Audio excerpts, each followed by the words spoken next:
So I would like to give you a short overview of what you're going to see today.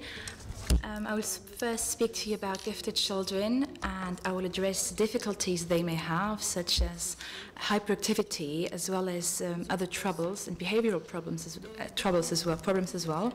And I will give you some examples of some clinical cases. I have been a devoted speech therapist for a number of years now, and I have developed a real passion for gifted children. You must know that 2% of the population is gifted, and 80% of the gifted children ignore their gifts.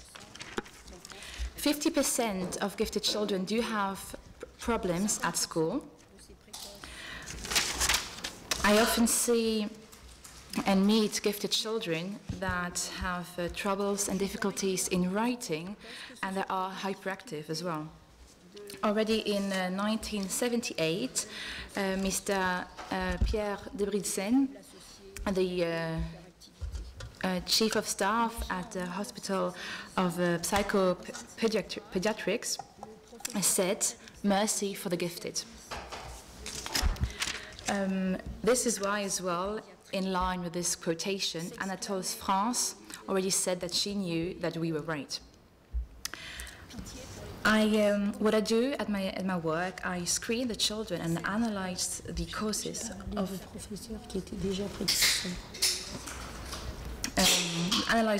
of their problems. I will, in my presentation, I shall give you several definitions. I will also tell you how we can help these people, how we can re-educate them from a clinical point of view, and also give you several practical examples. And the objectives will be to see their difficulties, analyze them, but also to know how we can understand these children, understand the way they're thinking, and understand their behavior. I am familiar with psychometric tests such as the IQ, which I often use in my profession, and I also use personality tests. I normally ask parents to do those tests, and sometimes those tests also involve writing difficulties. I would like to point out that 2/3 of my clients are young boys. Donc ma position déontologique professionnelle est de toujours communiquer aux parents les résultats complets des tests. Quant aux enfants, ils ont droit également à cette information synthétisée en les commentant avec eux. Ne pas lui cacher les résultats le déculpabilisera et le mettra en confiance. Bien entendu, il faut leur expliquer suivant l'âge et avec sérénité, précisant que ma clientèle est en partie aux 2/3 constituée de garçons.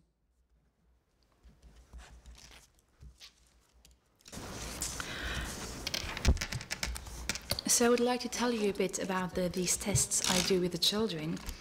And I must say that I always contact the parents afterwards. I give them the entire result of the test, and I share everything with the parents. The children as well will get a part of these results. I think it is important to sit down with the children, explain the results to them, and help them to gain confidence again, because often those children do lack confidence. According to the age as well, it is important to have different approaches with the children. I must say that those tests are very reliable.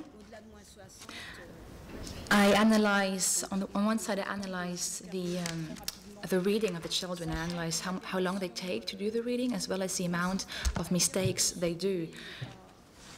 So I can actually determine their reading age according to their real age. There are 3 types of dyslexia. And according to the results, you can determine which type of dyslexia affects a child. Some people wrongly say as well that a gifted child cannot have dyslexia, or a dyslexic child cannot be gifted. As I said, this is a wrong assumption that is often being made. When I am speaking with the children, it's very important to ask them questions, to include them.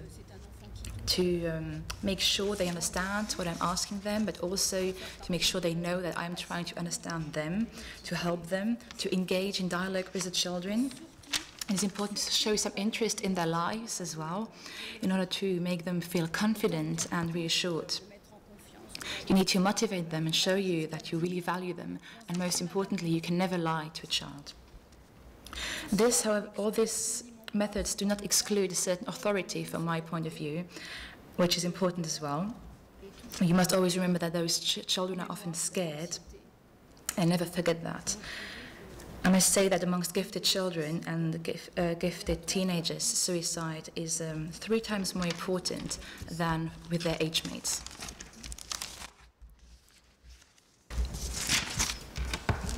Yesterday at lunch, I was sitting next to a woman, and she actually told me that she was diagnosed with dyslexia really late.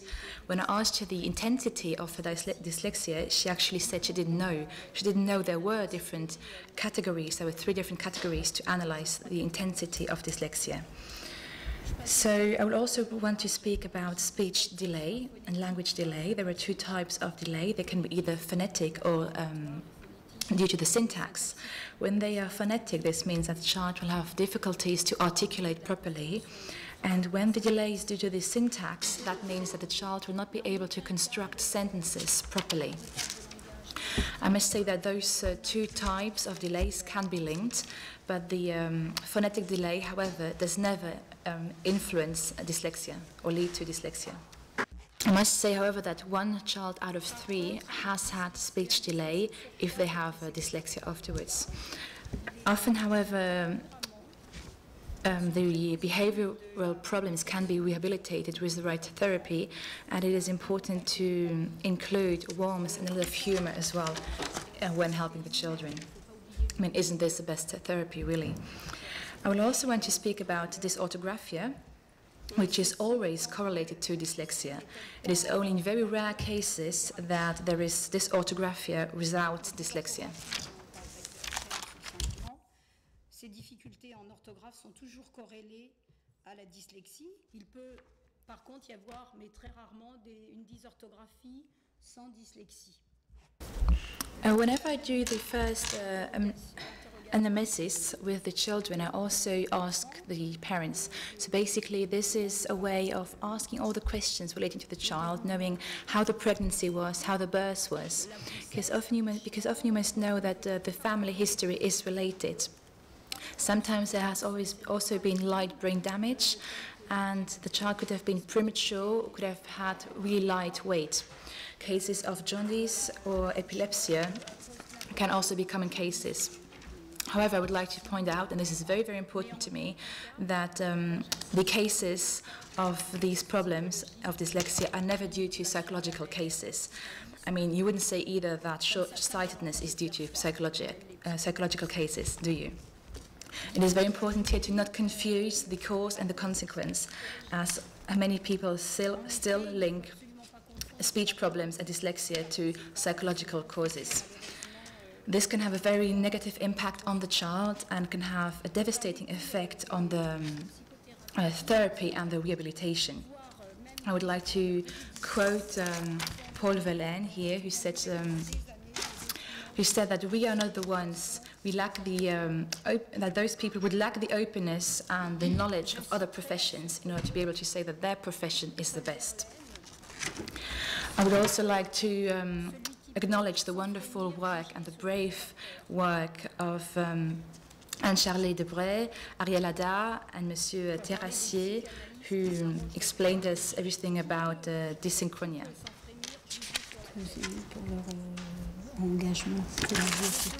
They have been very invested, and their work was very brave.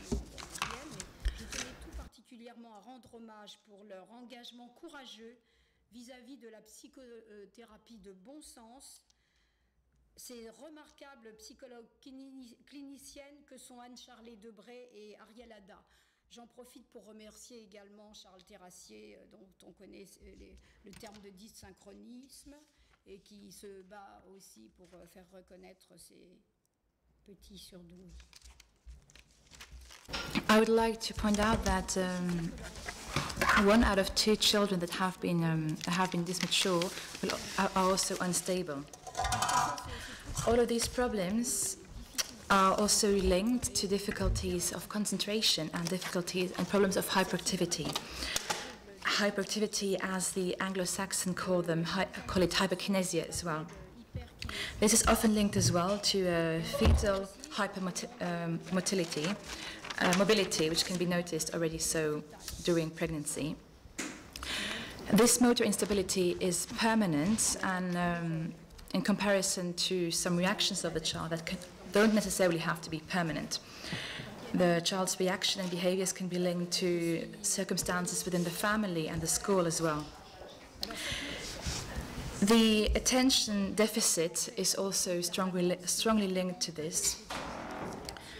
This means that the child cannot sit down, it has to move all the time. He will do several actions at the same time, be prolix, he will never stop, and he won't be aware of the risks that this represents for himself and for others as well. Hyperactivity can often be noticed already when the child starts to walk at a young age, or when the child starts to walk. Prolixe, il ne tient pas compte des risques vis-à-vis de lui-même et des autres. Et on observe cette hyperactivité déjà à l'acquisition de la marche. La définition du département américain de la santé, de l'éducation et du bien-être a bien